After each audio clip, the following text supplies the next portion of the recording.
Oil reserve. Oil ano? Reserve. Oo. Imbaka nila. Ayun, oh. Eh, sa KNPC yan. Kung napansin mo, sila ang part ng KOC dito. Kuwait Oil Company. Sa kanila kumukuha yung ibang gasoline. Nakita ko marami. Processing ano yan. Ito? Yan. Mga tubo-tubo na Ayun, yan. Processing oo. yan. Processing naman ng ano na yun. Dito pinaprocess ang langis. Ang langis na nakukuha nila. Ang langis na nakukuha nila. Tapos yung, ayun, oh, may apoy-apoy pa, oh. Tapos yung kanina na may mga box na yun naman yung imbaka na. Okay. Magandang vlog to. Kasi ito yung sinasabi ni Doc na kailangan magkaroon ka ng ano, ng mga kumbaga sa ano sa informative content. Sa area na to, yan ang mga trabaho dito. Yung area sa na to. oil and gas. Anong lugar to? Ano to? Suwayba. Suwayba.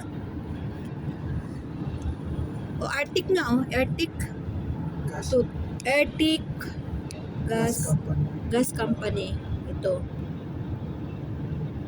Ayun. Hanggang doon yun, di ba? Mahaba yan. Ito guys, ang ano natin. Sa dulo niyan, dagat na. May mga nakaabang na barko na doon. Pagkatapos nilang may process, ano na, for export na ngayon yun. Oo. Yan. Yan ang haba o ang lawak. Ipanglulong video ko to. Maganda to.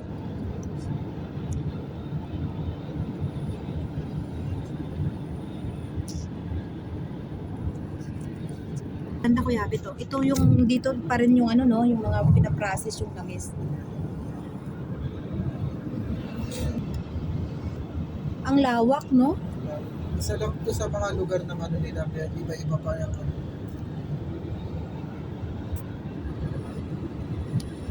Yan. Yung processing pa lang yan. Pero nakita mo yung mga tubo na yan. Oo. Yan yung galing dito yan, sa left side mo. Oo. Dito ang mga oil field talaga. Dito nakukuha ang langis. Dito sa area na yan. Diyan sa area na Tapos yan. may mga nakatanim dyan na tubo. Lahat ng nasisip-sip nila pumupunta dito. Sila nagpa-process ngayon. Ayun, ang laki.